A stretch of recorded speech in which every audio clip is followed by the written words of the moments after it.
Hello and welcome to this live stream. My name is Ambika Sahai. I am the founder and director of Art Forum SF.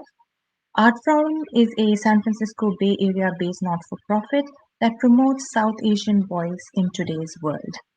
Before the pandemic hit, we produced a successful South Asia Literature and Art Festival, SALA.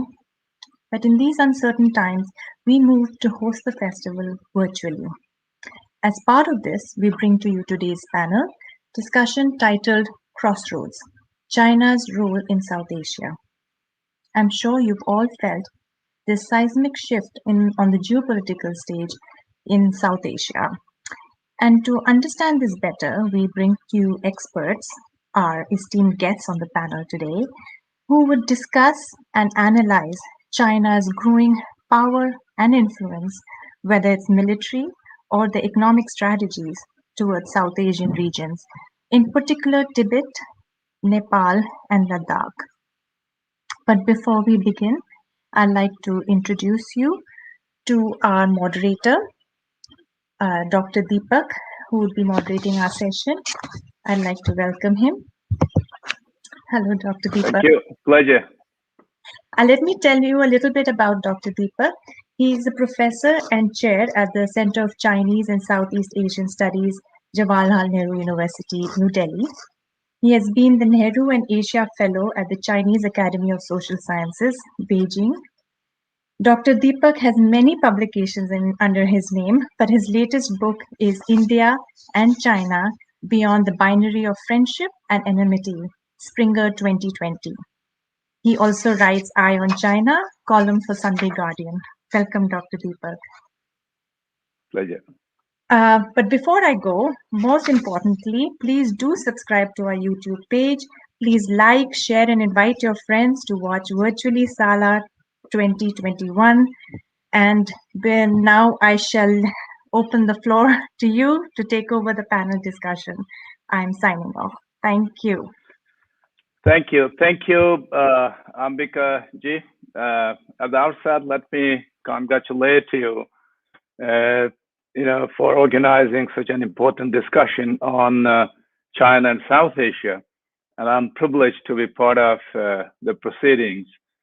The title, Crossroads, China's Role in South Asia, is extremely important because we know that China's rise, it is the single most geopolitical reality, not only in the region, but also the globe, and has huge implications. In fact, let me start with some of the assumptions, and maybe then I will introduce my panelists. For I believe these assumptions, they are shaping the unfolding India-China as well as China's approaches towards South Asia and beyond. My first assumption is China has all along used the defragmented integration of South Asia in its favor. However, after 4 decades of reform, China has bridged its technological and economic asymmetries with the United States, while India's asymmetrical relationship with China has widened drastically. Therefore, we see an exceedingly assertive China in South Asia and beyond, posing serious challenges to India's foreign and neighborhood policy. My second assumption is that the so-called equilibrium and understanding, which we have been talking about between India and China, and which was built on the premise that both are developing countries at the same level of development, and therefore need to give full play to their complementarities and potentialities, has visibly been lost, or we can say it has collapsed. The erstwhile equilibrium enabled India and China to sign a series of confidence-building measures to stabilize the border and overall security environment in our neighborhood, as both advocated that there is enough space for both to develop and rise simultaneously. This in turn stabilized relations with smaller countries in the vicinity as they talked of taking care of each other's core interests and sensitivities. It is in this background that day before yesterday, while addressing the 13th Annual Conference of China Studies in India, Foreign Minister S. Jaishankar talked about 3 mutuals and 8 principles. Owing to the time constraint, I will not delve into flagging out these principles, but 3 mutuals he referred to are mutual respect, mutual sensitivity, and mutual interest. Whether both sides will be able to restore and adhere to these in the foreseeable time or not, and along with many other issues of bilateral, regional, and global concern, today we have 3 eminent panelists to deliberate on these issues. Now let me briefly introduce them to the audience. May I have the honor to introduce Shri Mukul Sanwal. Mr. Sanwal has served in various policy positions in the Indian government, including in industry, agriculture, and environment. He represented the Indian government and at the Rio conference in 1992 as a lead negotiator for the climate change treaty.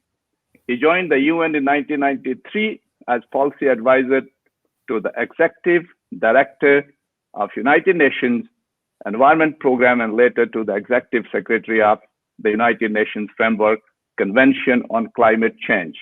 He retired in 2007 and is now associated with think tank in India and China. He has a master's in public administration from Harvard University. Mukul, welcome. Thank you. Our second panelist today is Brigadier Ajay Talwar, an alumnus of Mayo College, Ajmer. Brigadier Talwar was commissioned into Mechanical Infantry Regiment. He was defense attaché at the Embassy of India, Ankara, concurrently accredited to Syria and Lebanon. He has commanded an armored brigade and has been the Deputy General Officer commanding of the Infantry Division in Ladakh. He has seen operational service in Nagaland, Jammu and Kashmir, as well as the 2006 war in Lebanon. Brigadier Talwar, welcome. Thank you. Thank you. Our third panelist is Shri Vijay Kranti, an expert on China and Tibet affairs. He is an author, traveler, photographer, media educationist, and former staff of the BBC World, Deutsche Welle, and Radio Voice of America. Between 2003 and 2010, Kranti traveled incognito on a tourist visa deep into Tibet and China on 8 separate occasions. Equipped with his camera, he captured vivid details of Chinese oppression of Tibetan people, art, culture, and religion. Besides that, development of military infrastructure along borders of India. Vijay, most welcome to the panel.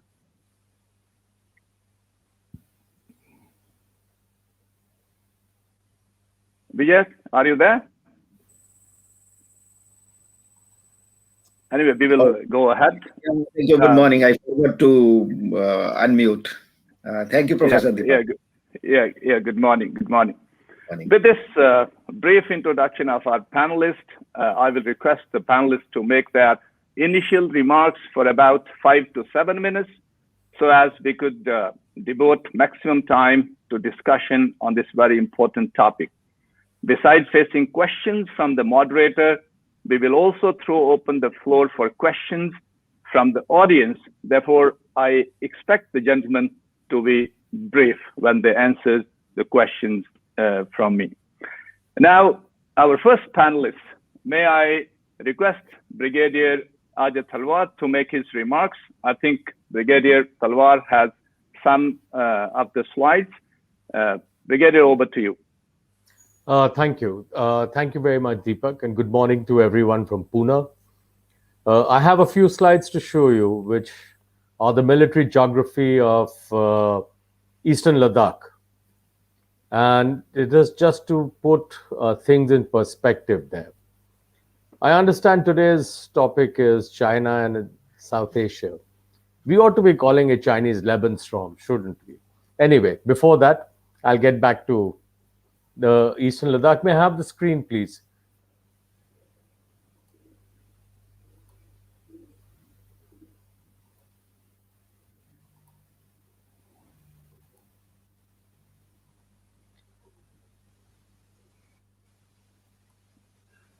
Uh,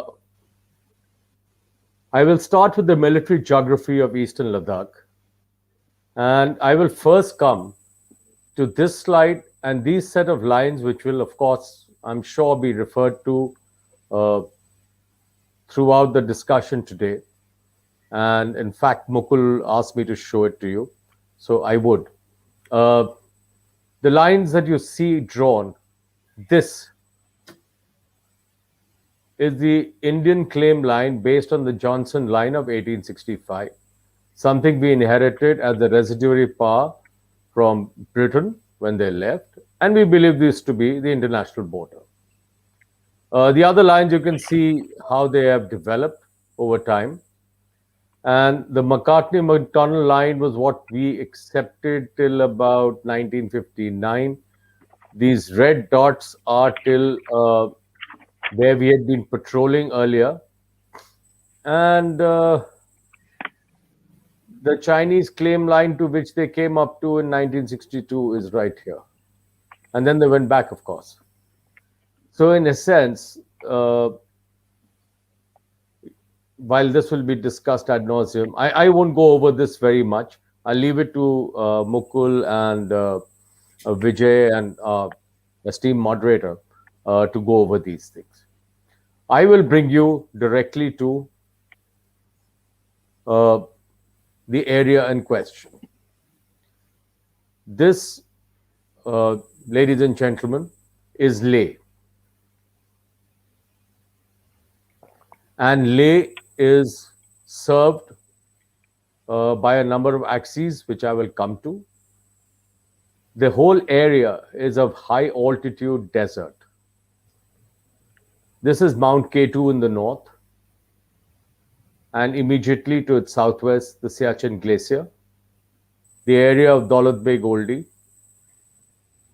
the Nubra Valley, Saser Kangri, which is the highest peak in what we would call the northern central sector, and going southwards, we would come down towards, go further south and come to Mount Gya, which is along the LAC in the south.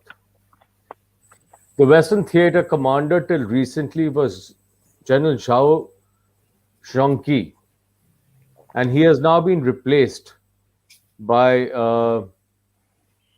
General Zhudong. And one of the things that is interesting is when the Chinese replaced Zhao Zhongqi came into his appointment in June, July last year. And in 6 months' time, he has been allowed to retire. Zhao Zhongqi was one of the survivors of the 1979 fiasco that the Chinese military faced in Vietnam. He is close to President Xi, and more than that, he has been replaced and allowed to retire. And the Chinese military generals don't retire; they could get extensions as well. Now we have to see if he's getting kicked upstairs and will he get a seat on the Central Military Commission. Whenever it meets next, we will get more to know. There are 5 major areas where we have problems with the PLA. In the south, there is Chumar. In the central northern sector, it is the area of Chushul, Pangongso, Razangla. Then there is the Konkala, Togshalu, Gogra area. There is PP14, where the Galwan clash took place. And then there is subsector north, or the area of Daulat Beg Oldi, Depsang, and what is generally known as the area opposite Aksai Chin. Now, if I were to give you a little more knowledge, I would tell you that this is Karakoram Pass. This remains the northernmost portion of India and is sought by China. I am going to relate to you China's, and I often call it that, Lebensraum, salami slice by salami slice in eastern Ladakh and across most of its borders, in fact. And I am going to do this by showing you where things stand, generally stand as of now. These slides are made from memory. They represent no accuracy or great accuracy on ground, but it's just to give you a fair idea of what we have. Now, China really wants all this from India for a few major reasons. One, and I'll go back in slides. One, wants water. The glacial waters that are available in the Shaksham tract and the Yarkand river system. The Shaksham tract was ceded by Pakistan to China in 1963. It needs the water that is available in the Indus river system, the river Indus itself, also its three tributaries, that is the Shyok, the Changchengmo, and the other minor tributaries that join it, the Galwan, for example. They need this fresh water. And what do they need it for? One, the Lopnau test site in Xinjiang has pretty much made the water, underground water in Tibet and this part of Tibet, not potable. They need fresh water for drinking. But more than that, they need water for a semiconductor industry.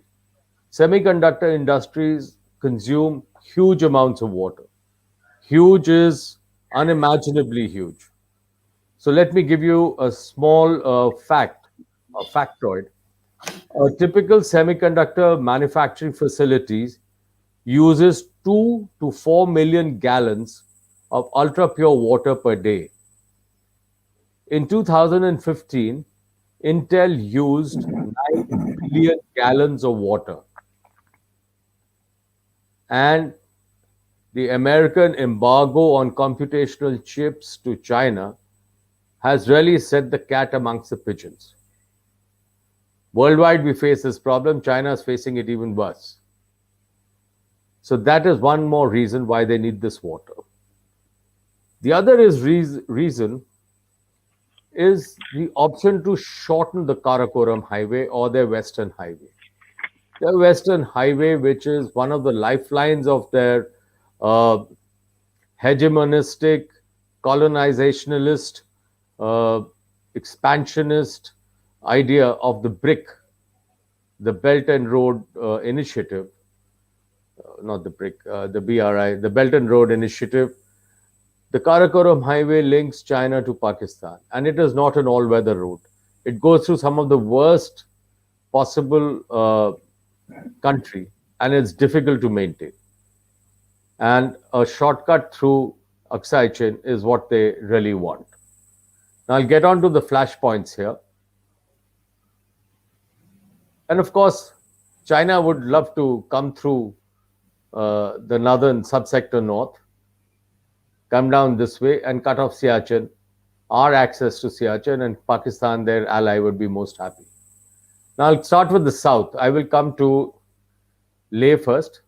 Leh has got two axes coming into it. One comes via Kargil, and the second comes via Padum and Upshi, and comes from the south. While this comes, and the northern axis comes via Zochila Pass, the southern axis, this comes via Rotangla or Rotang Pass. And if we drive south from here, we come to the famous observatory at Hanle. And this is a huge bowl, and Chumar is the southern edge of this bowl. The line of actual control runs roughly as my cursor is working and moving now. And what it does is, it An entry from the direction of Chumur and onto Somuriri give an access to advance towards Leh to the north, and it renders our defenses that may be along this area completely untenable. And that's why it's important. And every year we have clashes with the Chinese and problems with them in this place. The second flashpoint as we go north is the central sector, that is, let's call it the Churchill Sector. Now, you know, of late we've gone and occupied uh, our own old positions along this ridge. This is Helmet, Blacktop, Gurung Hill, Camel's Back. This is the Chinese border meeting hut. I've attended some here. And this is, of course, the Razangla War Memorial. Please understand that this hut stand, this whole area is flat, open country, 15,500 feet high. And between two ridges, one Gurung Hill, Camel's Back, and Magar Hill going on along the Ladakh range to Razangla and Rechinla, is a gap. This is the famous Pangur Gap, which leads to a lake called Pangur So. And it is here that we meet. We have confabulations where your corps commanders you heard now meet. And now we have our positions back and we overlook these. We overlook their garrison at Moldo. And we look across from Helmet and Blacktop and Gurung Hill across Pangongso to just to the north of this place. This gives you a broader idea of where things stand. This is Chushul, this is Moldo, the border meeting place, this is Hanle, and this is Pangongso. I will bring you now to Pangongso proper, and most of the lake, 2/3 of it, is in Chinese hands. 1/3 in our hands. So this is Chushul, this is Pangongso, see this place. These are the fingers that emanate from the northern ridgeline onto Pangongso itself, and they're numbered from 1 to 8. Our claim line was till finger 8, and we patrolled beyond that. The Chinese have since occupied area up to finger 4, and what we are now is dispersed something like this.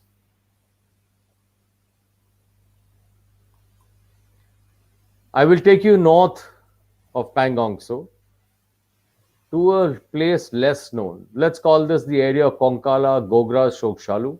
There are a number of names this place has. It is served by one road that goes through Marsimikla, a pass that is over 19,000 feet. Helicopters find it difficult going over the pass. We built a road over it recently, and it connects to Shokshalu. This place, when Marsimikla is snowed under, is air maintained. There is no other means of communication through the Indian side. From the Chinese side, there are ways and means to come around from the north and from the south.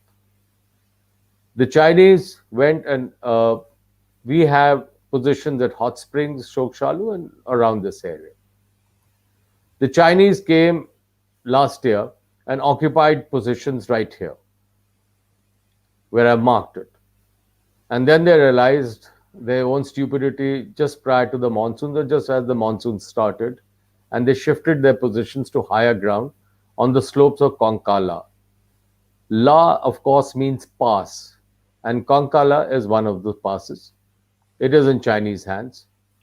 And the beauty is you could bring tanks across this place.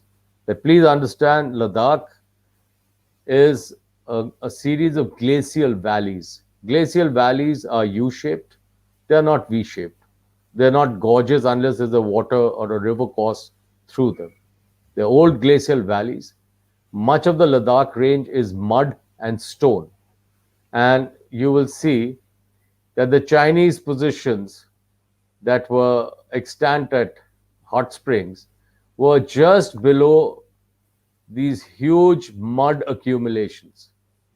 And when it rains, all this mud comes down. It all comes down. And that is why they vacated and shifted to the southern slopes of Konkala.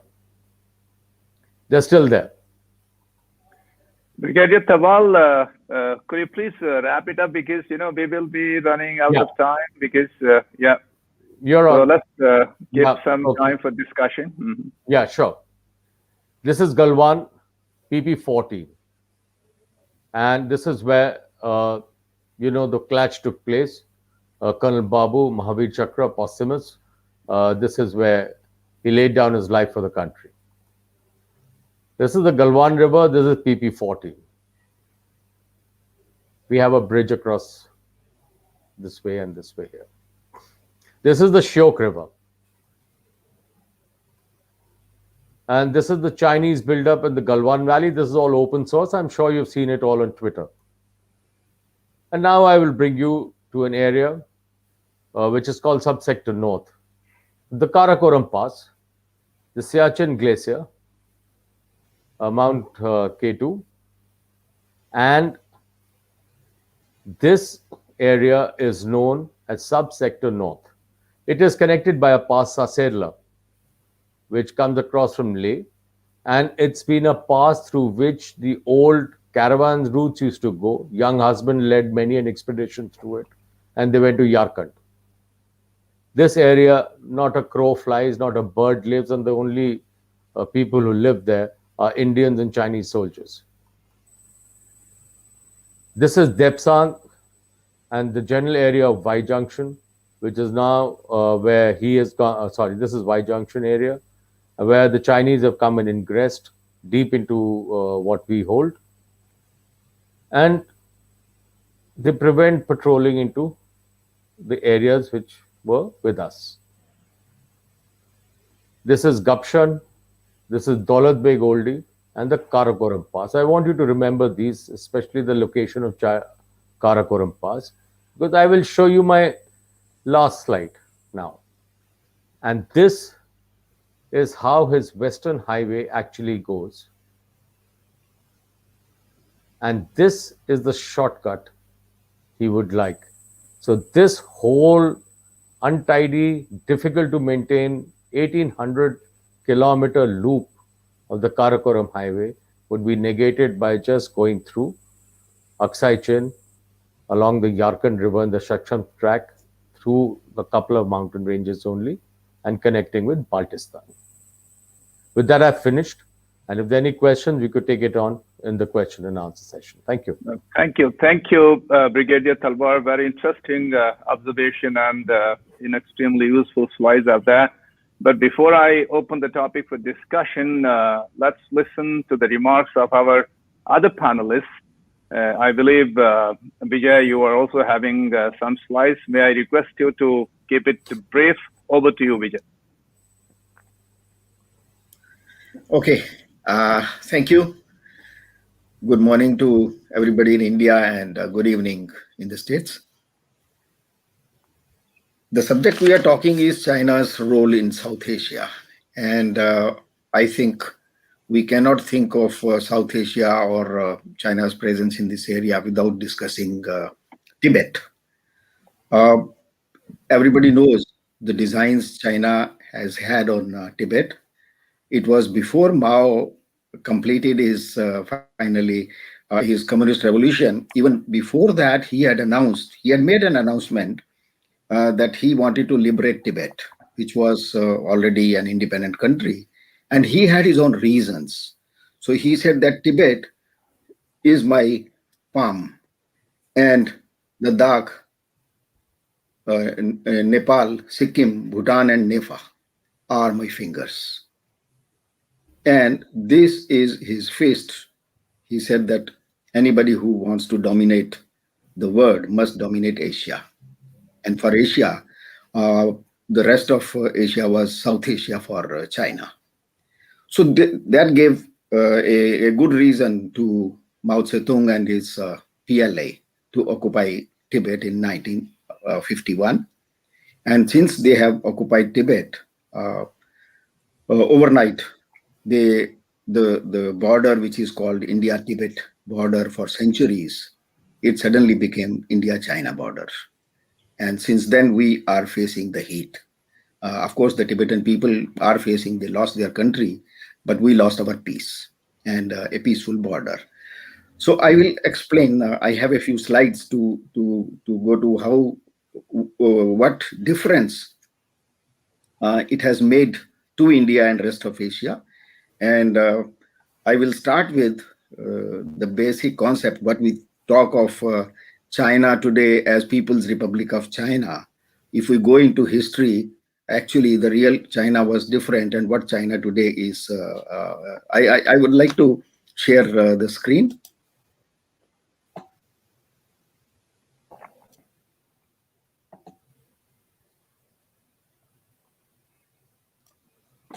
Can you please help me?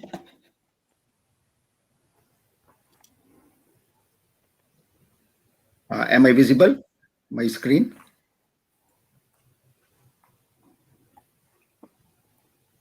Not yet, Vijay. No, we have not been able to see you, see your screen. And I hope you wrap it in within 7 minutes. Otherwise we would be. I'll do it. But now, how to? Okay. Just a little. Yeah. Now, I think now it should be visible. Yes. Yes. Please give me permission. So we are going to. When we talk of China, this is what China we talk about, People's Republic of China. And my opinion, within my limitations of knowledge of history, is that China is today a very artificial country. Originally, it was the China which was within the Great Wall of China. The length was more than 21,000 kilometers. And it took them to 2,300 years to build it because they wanted to protect themselves. Chinese originally have been a very timid and very a fearing country, cowards who protected themselves with walls, and they took thousands of years to do that. And those people who they were afraid of, they included Mongols and Tatars and Tibetans and so many other. So in 1911, when Republic of China was established, this was China as you see it. And now we see what they became as China of today. In 1919, they occupied South Mongolia, and this was the shape of China in 1919. In 1935, they occupied Manchuria. Most of us believe that Manchuria is China. No, Manchuria has been different, and they ruled over China. It's a different matter. That's a long history. So in 1935, they occupied Manchuria, and this is what became China in 1935. In 1946, they occupied the Republic of East Turkestan, and China expanded to this shape. And after 1949, when People's Republic of China came into existence, then Mao occupied Tibet. And this is exactly what makes People's Republic of China today. And it includes these 4 colonies. If you see the total area of these occupied countries, they make more than 64% of today's People's Republic of China. And the population of these countries is, very interestingly, only a little more than 2%. Their area is 64%, population just 2%. And their share in resources of today's People's Republic of China is far beyond 2/3 of it. And as a result, they occupied Tibet. So this was Tibet on the borders for hundreds of years, a few thousand years. This was Tibet, and we had the most peaceful border. India-Tibet border used to be most peaceful. But once China came to our borders, now you see right from Ladakh to Arunachal Pradesh, we are facing China. And since China occupied Tibet in 1951, they have been going on a mad spree of developing military infrastructure, civil infrastructure, and controlling Tibetan resistance and crushing them. taking away their political, religious freedoms, economic. Of course, they have brought in a lot of economic development. They claim that they are doing it as a favor to Tibetans, but we all know why they are doing it. And over the years, they have started a new policy of population transfer, which has, which is aimed at converting Tibetans into a meaningless minority in their own country. And they are using all technologies which the rest of the world is using for development and welfare of humankind. They are using IT technology to perpetuate their colonial control, which I call digital colonialism. And as far as military installations in Tibet are concerned, they have created one of the largest infrastructures imaginable in the world. Last count was more than 58,000 kilometers of roads only in Tibet Autonomous Region, which is just 1/3 of the original Tibet. So many airports, a huge railway network, radar stations, and optical fiber link right up to Indian borders. So many army bases, air force bases, missile bases. And here I give you a very rough sketch of how they have gone about the railway network and the way they have connected mainland China through Tibet and now through Xinjiang also. And right now they are going to reach Gwadar, the Arabian Sea, by making that CPEC through Pakistan. And here is the image of, you can have a very good understanding of what CPEC is for China. It's a new opening to in Asia, in Arabian Sea and the Gulf. And it gives you one on the top, which you see was the CPEC. Here it is CPEC. And the rest, what people have come to know as China's string of pearls, they have evolved relations with countries like Maldives and Sri Lanka and Myanmar and Bangladesh. And they are trying to encircle India through the pearl of strings, through their naval bases. Of course, Brigadier Talwar has given you very good details of the geography of that area. I just wanted to show you how it is important for China. And my friend has already, Brigadier Talwar has already explained why they want to do it. These are locations of Galwan and Xinjiang and Siachen, etc. In last 70 years, what China has done is on the other side of on the eastern side of India, they have been focusing on this region above near Sikkim, and their basic purpose is to reach that chicken neck, which is just this very thin corridor near Siliguri, which connects rest of India with the eastern state, the northeastern states. There are 8 states, and China want to dismember India by hitting at this point, and that explains the importance of Doklam. Naxalbari, we cannot ignore the Maoist and Naxalbari movement. It started immediately after 1962. China started this Naxalbari movement in the name of our communist parties. Unfortunately, became a tool in their hands, and they started movement from Naxalbari, saying that it's a poor people's movement. And if you see the location of Naxalbari, then you will understand what is exactly the meaning. It is on that chicken neck point. It started from there, and right now, China has been able to create this Maoist, I call it Naxal wall of China, is right from Pashupatinath to Tirupati, and all this entire region, so that whenever China has its design to hit at breaking India, breaking away the 8 northeastern states, then this Naxal wall of China will help them in holding the Indian military and other forces. Vijay, I hope And it's the last slide, because we are very quick. Now, just in the last stage, China has used Tibet for training and supporting the separatist movements of India, and so this is how right. I see China has been using Tibet as a launch ground against India. So right. that explains. Great, Vijay. Thank you. I think history is always, subject to different interpretation, and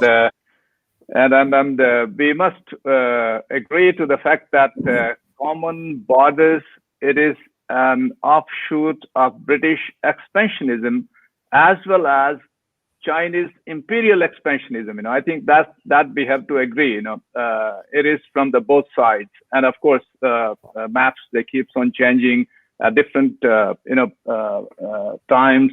We have different maps, not only in the subcontinent, but also other parts of the world. But I'll come to later, and we'll have some discussion on that. Now, may I have the honor to request Mr. Mukul Samwal to present his remarks. So over to you. Thank you. Friends, I think we're across the world with different time zones, but I'm very grateful to the organizers for giving me this opportunity. Let me take off from where Deepak started. See, just a couple of days ago, India's foreign minister made a very important policy statement. Deepak has given you parts of it. Unfortunately, the entire statement has not been reported in the newspapers till yesterday. But he made two important points, apart from the principles that he laid out, and Deepak pointed them out to you. He said that China must accept that there will be two poles in Asia. And he said most pertinently that we must take a longer view of Chinese relations. Now, let me just pick up on that very briefly. Look at that aspect of the two civilizational states, neighbors living side by side in peace throughout millennia, thousands of years. And I'll then make 3 points. One is, what is the challenge that India is facing with respect to China? What are the elements of a policy and the evolution of that policy, because we need to take a long-term view. See, if you go back to civilization, India was richer than China. And this is recorded, this has been accepted in an OECD publication by Madison. It was the British colonialism that drained our wealth. And India and China lived peacefully throughout that millennia, till the arrival of the British and the colonialists, because Asia is big enough for both powers. They were not subordinate to each other. They shared culture, technology, education. We have historical documents of that. Coming to recent history, see, when the British first moved into the Himalayan tract, I was Deputy Commissioner Almora, and there is a handwritten volume by Shering, a Deputy Commissioner, notes, and that was also published as a book, Tibet and the Western Himalayas. The important point I want to make is that they refer to the Tibetan officials as Chinese Zhongpen. It was only with the Russian advance, the Russian Empire advancing, and for geopolitical reasons, they started to talk about Tibet. But initially, and there are handwritten notes are there, it is always the Chinese on the other side. Even when we look at the border, Peter Talwar has pointed it out very succinctly and pertinently. I think the question is, the important point he made was that there is no demarcated border. Unfortunately for us, Nehru demarcated the border unilaterally. And the problem of Kashmir, I would go on to argue, was also created by Nehru. Now, what is happening in those two spheres at this point of time? I think it is only recently that India is moving out of that developing country Nehruvian mindset, because the recent report of the annual report of the Ministry of Defense, just a month ago, talks of securing our claim lines. It is no longer the border. Brigadier Talwar also used the word claim. But officially, so far, we have been saying that there is a demarcated border and there is no need to have any discussion about it. Secondly, I think India has also come of age because we are able to have relationships of equality, not only with China, when we say, let's take a longer term view and you have to accept two countries, two poles in an Asia. We have recently been able to forthrightly acknowledge to both the United States and Russia what is the nature of our relationship with each of them. We have a special strategic partnership with Russia. We are buying their anti-aircraft missiles, despite the stated objection of the United States. And we are able to tell the United States that we have a global comprehensive strategic partnership with you. But at the same time, we are not subscribing to the US view of the Indo-Pacific, which Trump has just declassified, that India would be America's preferred strategic partner. We have made it very clear that while we have a comprehensive global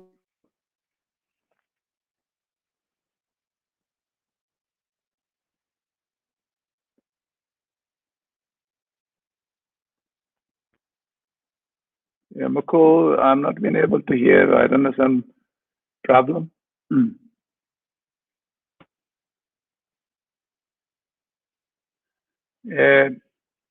I don't know if it is.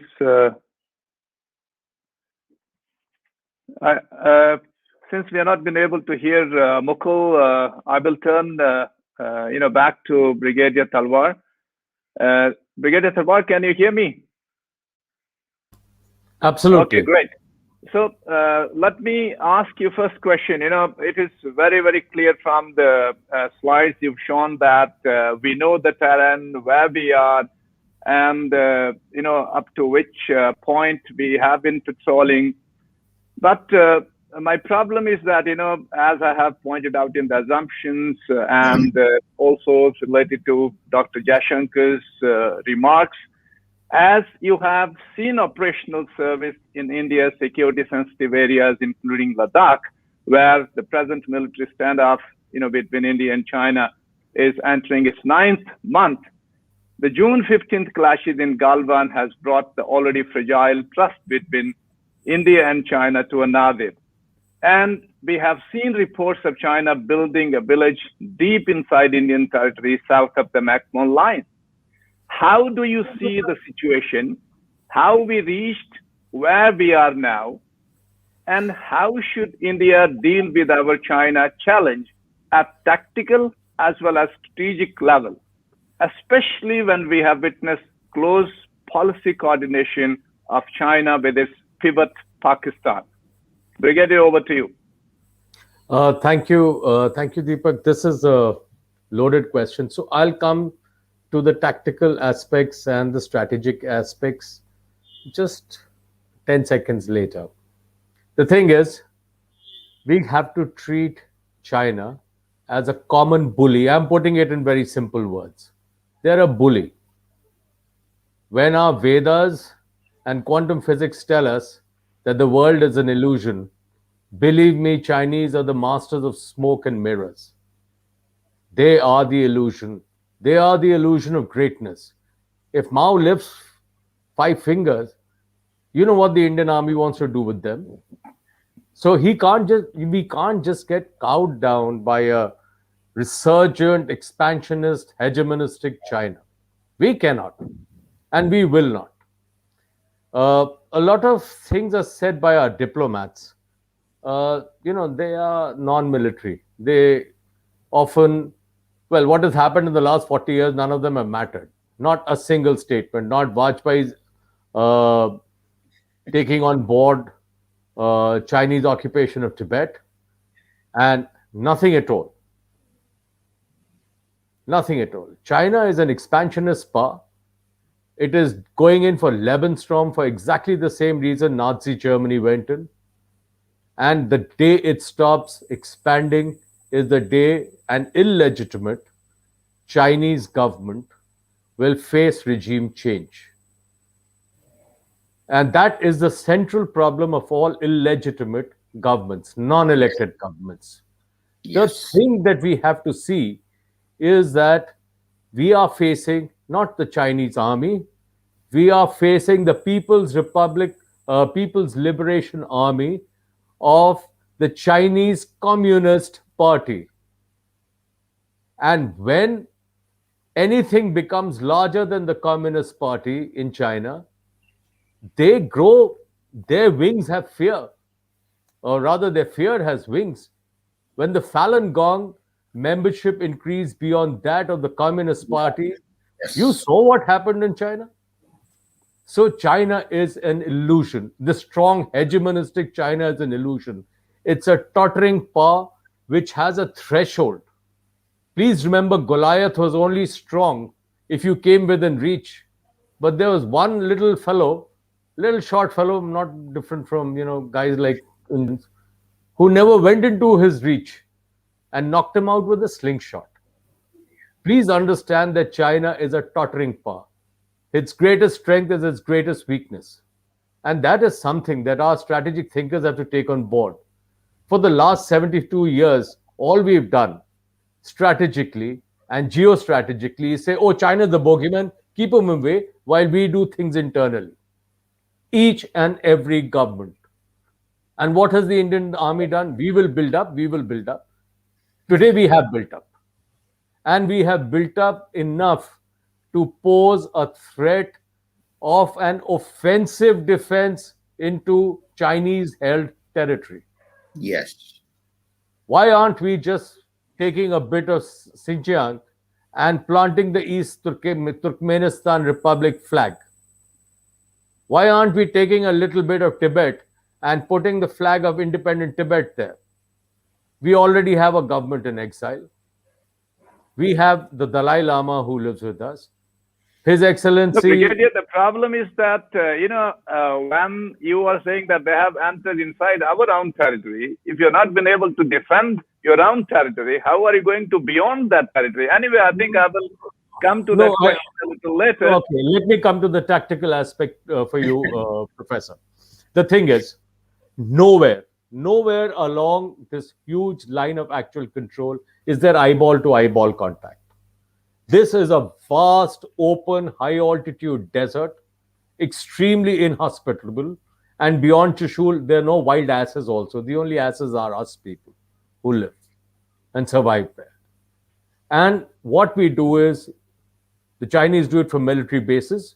We have to go up into the into high altitude, very high altitude, with altitudes ranging beyond 21,500, in camps and patrol the areas. What the Chinese had the advantage was that they could come out of garrisons, and because they were already on the Tibetan plateau.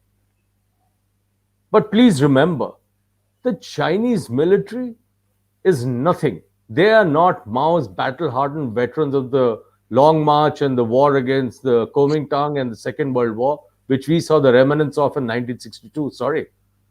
We are seeing a conscript army. And like all conscript armies, they have huge problems. They can follow orders. They have no organizational memories. They are not good in fluidity. And the minute it comes to maneuver warfare, they're all at sea. And the second thing about them is they are all soldiers born in the era of little princelings. When you send them home in body bags, their parents have no other children. Zero children to look forward to. And when they go back in body bags like they went after Galwan, there were people on the streets. I'm sure you all would know that it caused its own problems and questions. And nothing that a illegitimate government fears more than the mob. And they feared it. Okay, well, Brigadier, let me turn to Vijay Kranti because it's related to Tibet and Ladakh. Vijay, I believe India's border issue is directly related to the issue of Tibet.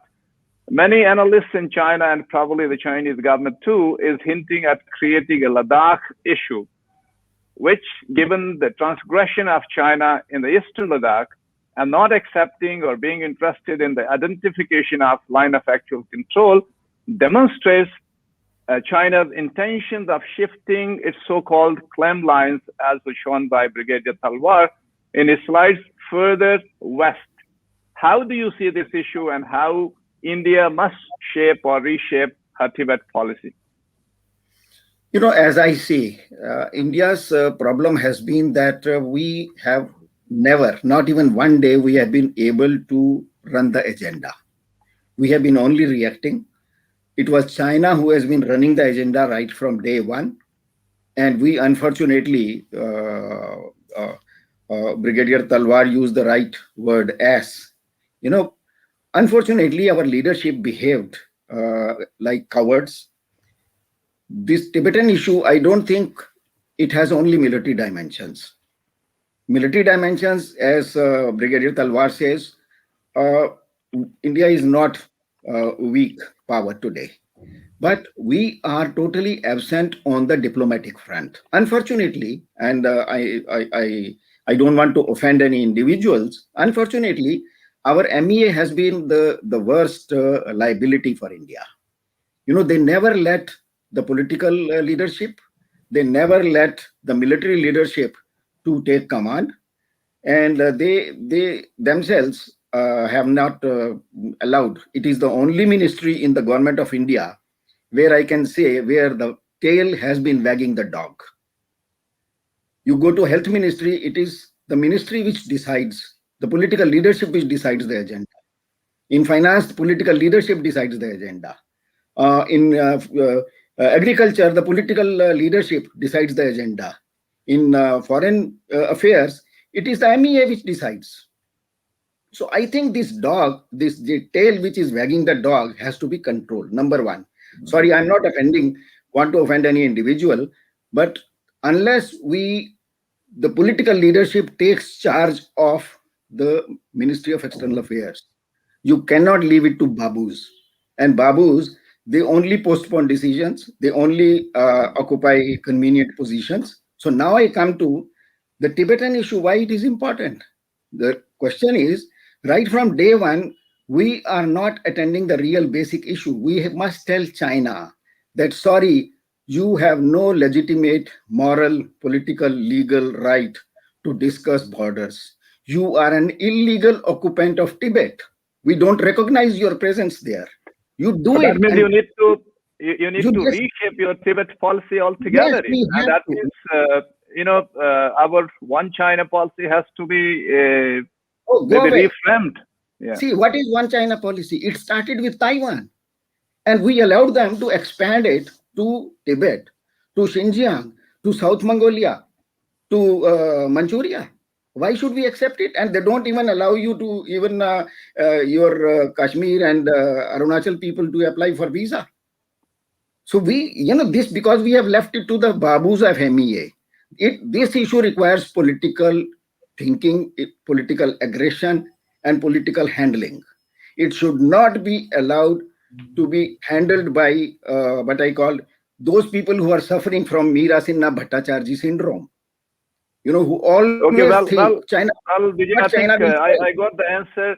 Let me turn back to Mukul. Mukul, I'm really sorry, because your video lagged and you were not been able to finish your remarks. But let me pose a question to you, and maybe you can elaborate more into that. I think it is primarily because of the power shift, what we are seeing, how China is behaving the way it is in the region and beyond. I think it's China's massive economic muscle. Its influence in the neighborhood is visible from Nepal to Sri Lanka, as was expounded by various panelists, and in our extended neighborhood. So China's investment in the region is astronomical. It's over $50 billion US, and if we take into account the CPAC, and then of course it is even greater. So despite all of this, we know China's pivot to South Asia will be largely limited to its all-weather ally Pakistan and other smaller neighbors in the vicinity, will not take sides between India and China exactly the way Southeast Asian countries do not want to choose between the United States and China. But this is not enough. What should be our priorities, especially when China has initiated a trans-Himalayan economic corridor that intends to build roads and rails in our vicinity, optical fibers and 5G network in our neighborhood? How do you see this issue? Is China an absolute monster, or do we need to change our rules of engagement with China along the borders and also in civilian infrastructure and investment from China? Mukul, over to you. Thank you. Thank you. I'll just touch on what I have just heard, and I'm sorry I disconnected. I made the point that we need to get out of the developing country mindset, but I come from a small town, and the connectivity didn't work. Let's look at the history objectively. The British did not demarcate the northern border. That's a historical fact. As far as the military is concerned, we have maps, we have claim lines. And yes, our policy may or may not have been clear in the Doklam meant we will stand by, firm.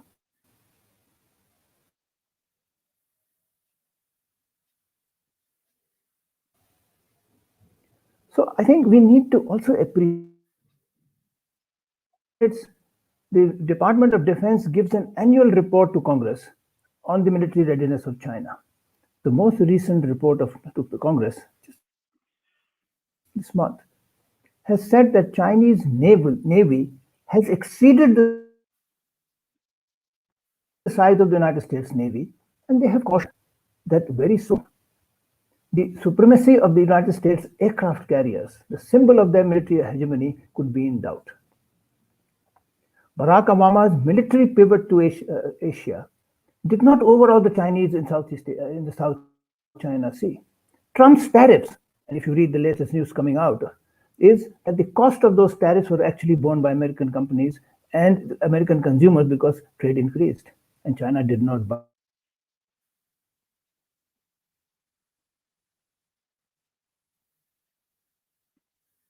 Yeah, Mukul, I think we have lost you again. So let me turn to Brigadier Talwar again. Brigadier, on January 24th, India and China concluding the 9th round of Coast Commander level talks without any success, obviously owing to the Chinese adamancy to not to restore the status quo ante, and subjected it to India vacating the Kailash Range heights, which you pointed out. There were also reports of a minor scuffle on Nakula just a few days before the 9th round. As the weather turns better in coming days, there is a possibility of new friction points in the south of Maximum Line too. Sorry to interrupt. Can you Hello, can you hear me? Yeah, Mukul. In fact, I was, asking another question since we lost you. Hello. Yes. Hello. Yeah, Mukul, I think your video is lagging. So let me continue with Brigadier Talwar. So my question is that, if the satellite images are to be believed, China has constructed an entire village, south of Maximum Line. Do you believe that it is time that India uses all instruments of state policy to deal with China, thus moving our focus away from Pakistan? I think we have been focusing too much on Pakistan. What implication will have it in South Asia?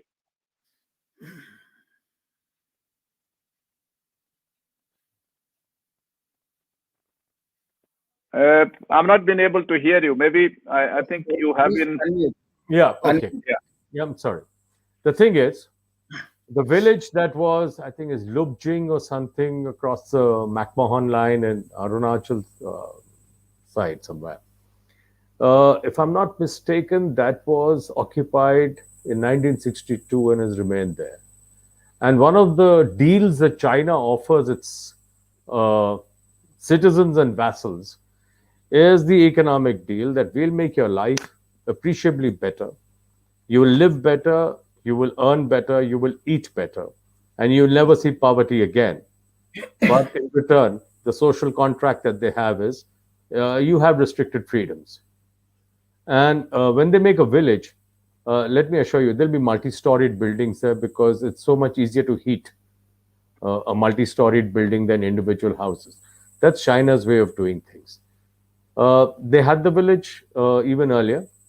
So, and to the next part of your question is that should we use all elements of state power and then, take our eye off Pakistan a bit?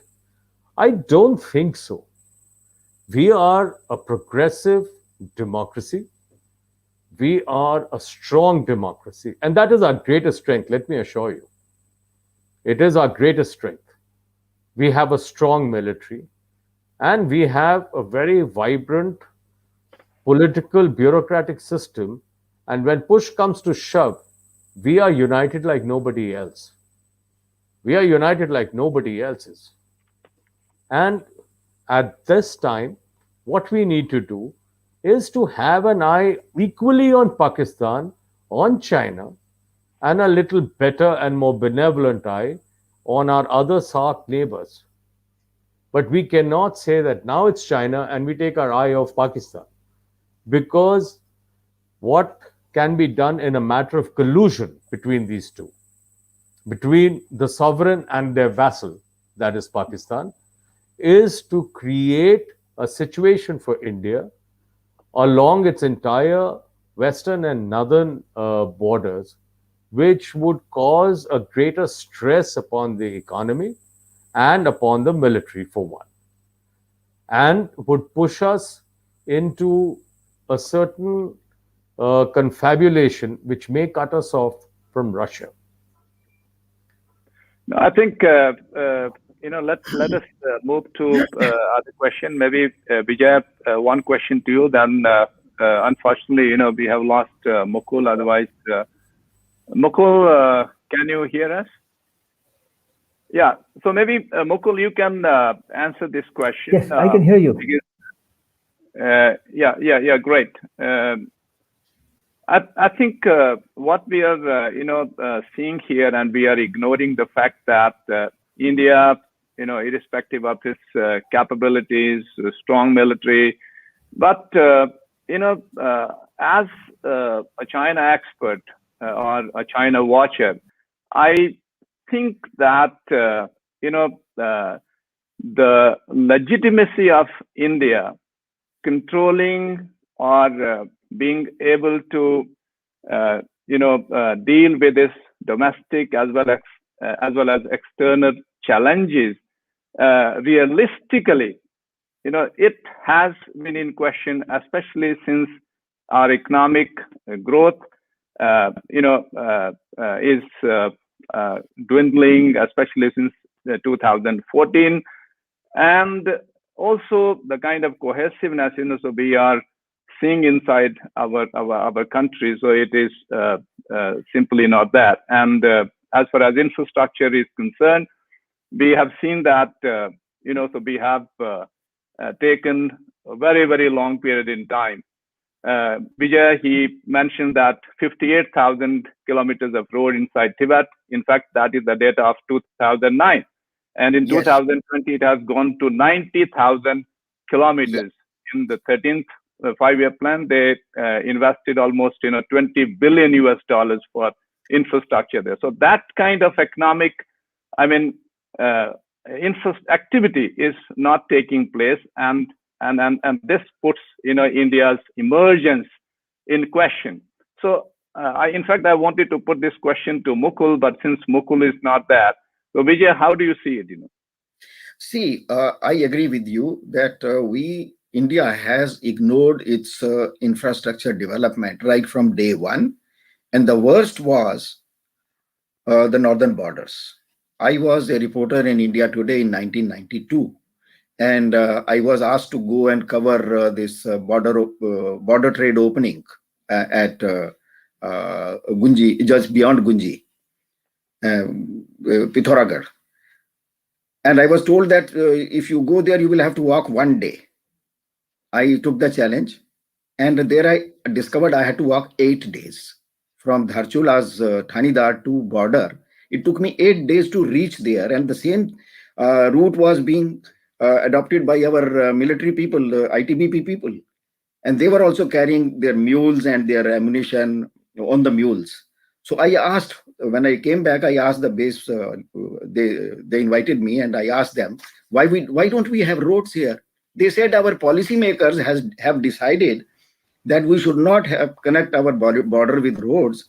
If we do it, the Chinese army will use our roads and come into mainland India. So we are not building roads.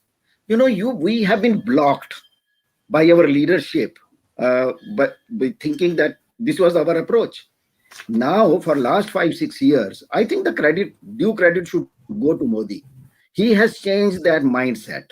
He is now taking. Vijay, even there, I don't agree with you, because this DSDBO road, it took us almost 19 years to complete it, 255 kilometers. You are right, but you are only proving my point. Let me come back to you, because there are some questions from the audience as well, and we have to wrap it by 9:30. So I hope you are brief. Again, I think we have lost Mukul. It's really unfortunate. So, Brigadier, let me come to you. Let me please complete. Our problem is that we never took our borders seriously. We never took China seriously. We took them seriously only when it came to the fear element. Arey, dar ke raho. We should be afraid of China. Let us please China. Our MEA takes every decision, whether your relations with Sri Lanka, what China will say. Why the hell we should always be worried about what China says? We should be worried about what we do, what we say. So I think we are very slow right now. We are far behind China in developing infrastructure because we started 65 years late. We have started only recently. Your boys in Galwan could handle China only because this Leh to Daulat Beg Odi road could complete only now. That is how they could do it. So we have to focus on it. And secondly, I think we should stop only focusing on the military aspect dealing with China. We should come to those, like my friend said, talked of Goliath and David. This Goliath, you can hit this Goliath very well like David, if you take economic front, let us join hands with those countries who are suffering from India. So the question is, we are going to deal with our China challenge. I think we have to improve our domestic, political, economic drivers as whole. As long as it doesn't happen, I think we won't be able to deal with our China challenge. Supported by some policy. I think let me please let me complete. Can you hear me? Okay, I think maybe I'll go back to Brigadier Talwar. I think it's slightly different question. It is not related to hard power. Brigadier, we know with the rise of China and its soft power, rather sharp power, as categorized by Christopher Walker and Jessica Ludwig of the National Endowment for Democracy, has penetrated deep into open societies. And since January 1, India has once again entered the UN as a non-permanent member. Are you satisfied with the way we have been dealing with China at the international stage? In fact, this question was meant for Mukul. I don't know, Mukul, if he's listening to me. And together with this is on climate change, trade and investment, and I think our approach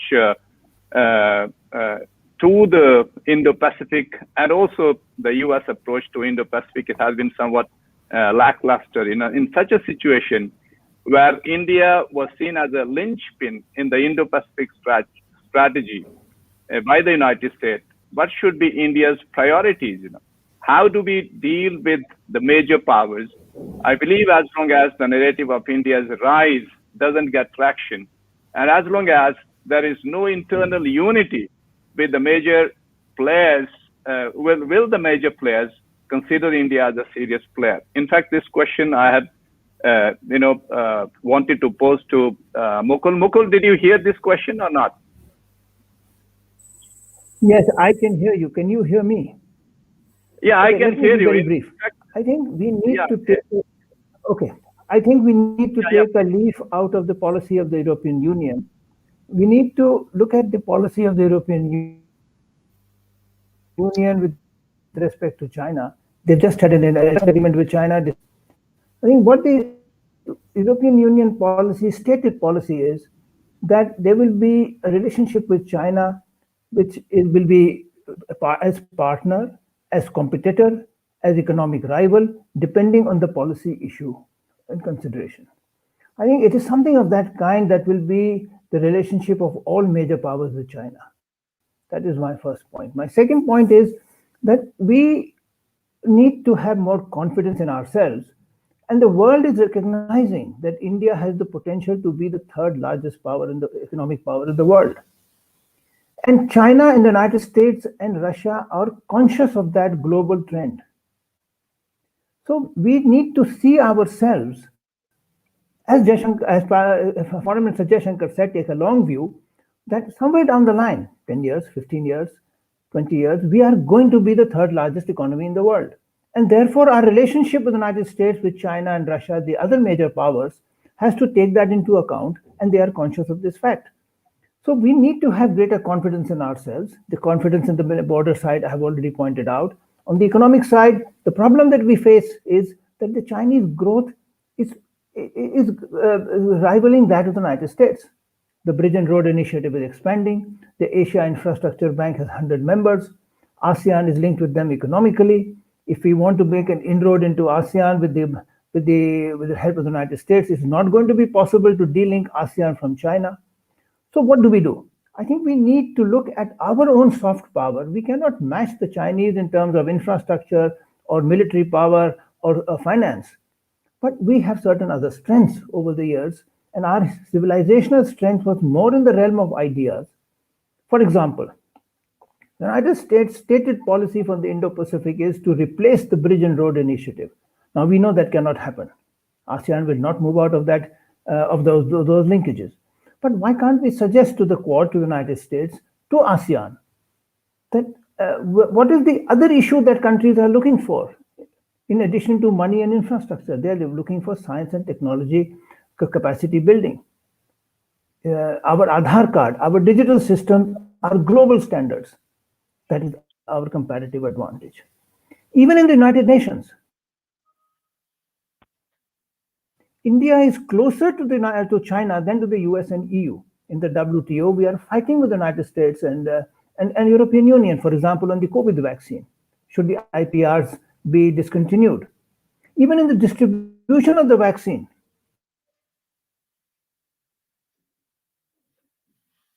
not the West.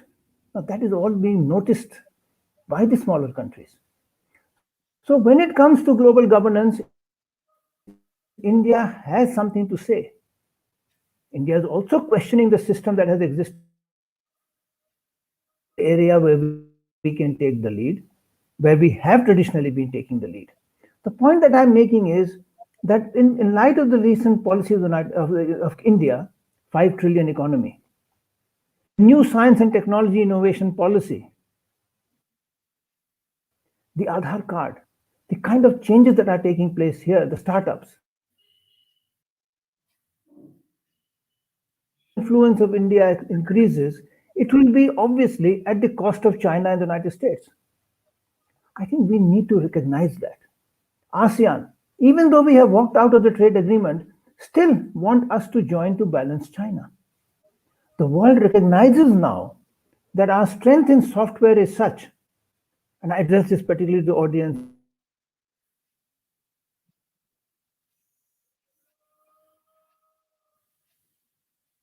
different to the United States and Chinese model, and we are moving in that direction. Our Minister for Information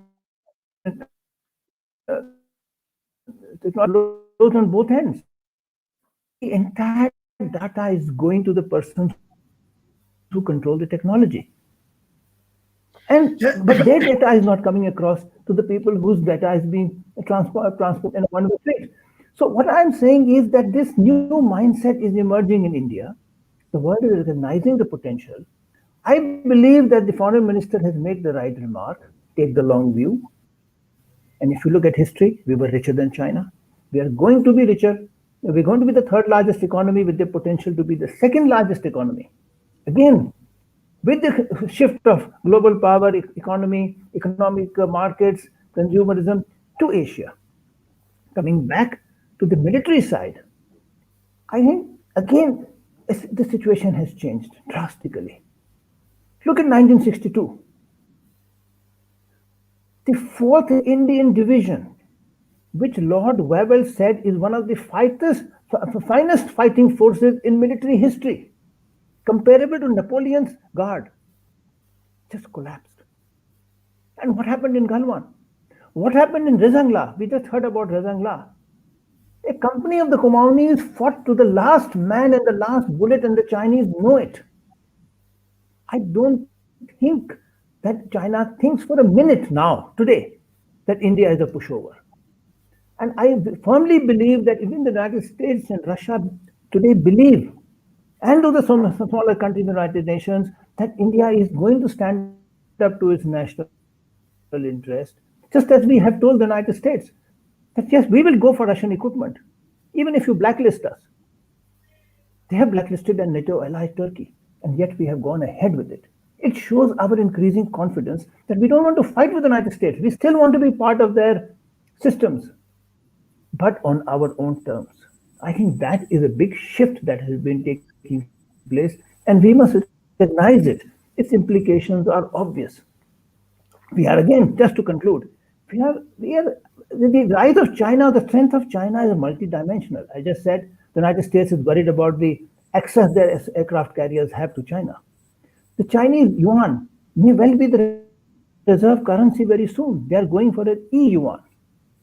And the countries that they have economic relations, including the European Union now. To interrupt you here, I think I would quickly ask you the last question before we wrap it up. Yes, I think the last point. The Biden administration, what is going to be its priority to South Asia, especially vis-a-vis Indo-Pacific? We know that it would be occupied with domestic compulsions, economic maybe upliftment inside the United States. It would be a greater priority, for Biden. How do you think that, it is going to impact on their strategy in Asia? Though, of course, there is a bipartisan, support for their relationship with India. So I think they have already spelled out that climate change is going to be their priority, and China would be on board with them as far as climate negotiations are concerned. But it appears that the kind of commitment Trump administration, it gave to this Indo-Pacific strategy, that we will see that is going to be a little bit on shaky grounds. What is your take on that? Mukul, see, the question is, I will again come back to what I said about the policy. Yes. Again, I come back to what the European Union has said about its approach to China. No, I think we should focus on where India stands and how to handle China right now. Let us leave the European Union, whatever the problems they have, that it is their problem. That China is going to be seen as both, as all three, depending on the policy issue: a competitor, a rival, and a partner. And the fact that the European Union has had an understanding with China despite the opposition of the United States means that there is going to be no unified approach of the West to the containment of China, and a recognition. And I think Biden is going to recognize that you cannot contain the rise of China. You can channel it. You can influence it, but you cannot contain the rise of China. Trump said no more semiconductors. They are going in for their own production. So maybe last few seconds, I would ask each panelist to have their last words. So to start with, Vijay, what about you? So you were saying that we need to focus on how to deal with China. So I'll very quickly sum up right now the situation.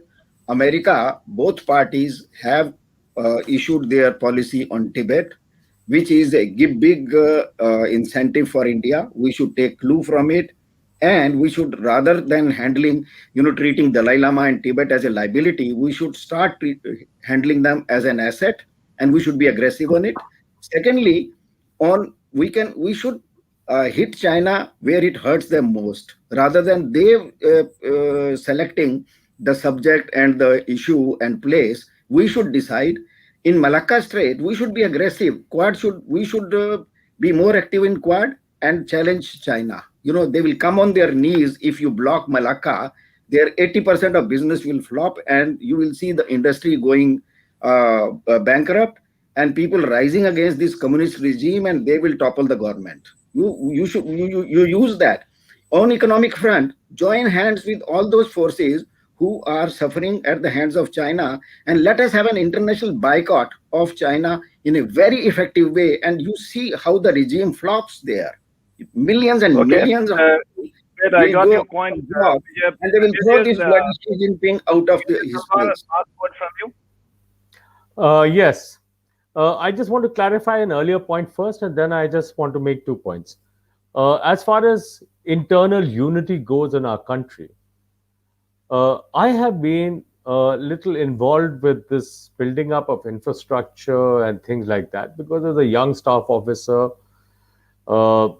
in the aftermath of the Kargil War, Mr. George Fernandez was a defense minister, and we were actually asked, what infrastructure do we want developed? And priority was given to places we needed to approach with larger vehicles, gun towers, and move them right up to the border. And once that was decided, irrespective of which government came to power, given our economic situation at that moment, some money was always given. But I am sure I would tell you this: the CSG road, China Study Group Road, which is known as the Daulat Beg Oldie Road, was 22 years in the making, right? And there was money made available by every government. In our greatest geostrategic thought, there is great unity.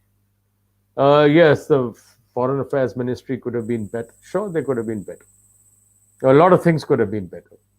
But now let me come to something that I need to say, because we still don't have very briefly, because we are running out of time and we have to wrap it by 9:30. Just in a few seconds. Yes. We are still short on geostrategic thought and action. We are still short. China is still the bogeyman who has to be kept away so that we can do our own thing. No, we need to face up to China. And here's the Prime Minister's term, Atmanirbhar Bharat, stand up to this bully by ourselves. In the West, they read Clausewitz and their thoughts are, like chess. In China, they play Go and they occupy space. In India, we play Rummy, and we hope like hell we pick up the Paplu and all our problems are solved. That is our problem. Okay, thank you, Brigadier. So maybe Mukul, last word for you. 2 points. Before we wrap it up. Yeah, just 2 quick points. I think the way we have developed our relationship with Russia and America means that China or Pakistan will not cross the claim line. I think that should be treated as a given. The second issue is, how do we deal with someone like China, a rising power like China, and ourselves being rising powers? I think we need to look at increasing our influence in Asia and the world. And that I think we are doing. We cannot stop the rise of China. There is no need to clash with China, because both countries will suffer more than China. They are militarily more superior, economically more superior, but we can compete for influence. And that is where I think we need to focus our attention. What is the USP? As I said, we have this digital software prowess, which, why can't COVID be a Y2K moment for the country, for the Indians? And if that is a way to expand our influence and balance China, so that we come back to somewhat in the line of what I said about the European Union's issue, the way they have framed it, China will be a competitor, China will be a partner, China will be a rival, depending on the policy issue. All three we have to juggle, and I think we can manage it well. Thank you, Mukul. I think this is the last statement for our audiences, since we are running, out of time. If the audience has questions, please post on Facebook and YouTube, and we will be happy to answer them there. So I'm really sorry we are, running out of time. It was great to hear you, Mukul. I'm really sorry, because we could not hear much from you, though you made it for the time in the final moments. But I think, yes, it is a very complex relationship, and China's rise, we have to admit it, and we have to face it. But at the same time, I think as far as our engagement with China is concerned, we need to be formulating a very constructive and pragmatic policy. It should go beyond the binary of friendship and enmity, because I think there would be competition, as Mukul has said, there would be rivalry, there would be friction, as Brigadier Talwar has said. But I think decoupling from China, I think it's not possible. It's not possible for India. It's not possible for China, for United States, because we have seen how even in the last 11 months under COVID-19, as well as Galvan clashes, our bilateral trade, it has reached $78 billion. That also, with the calls of boycott China, so on and so forth.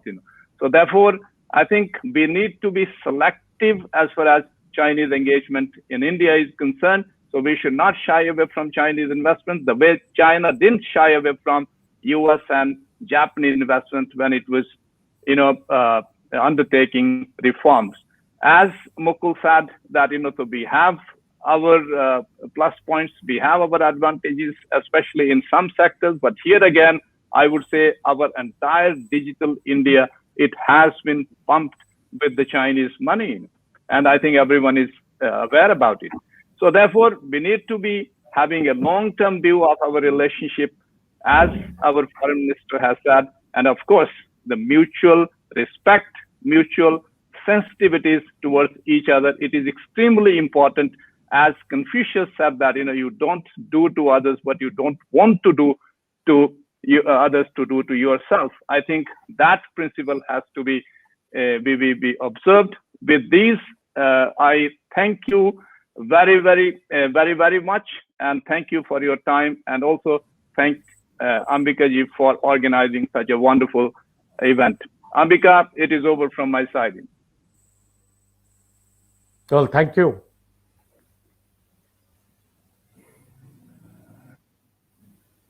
Thank you.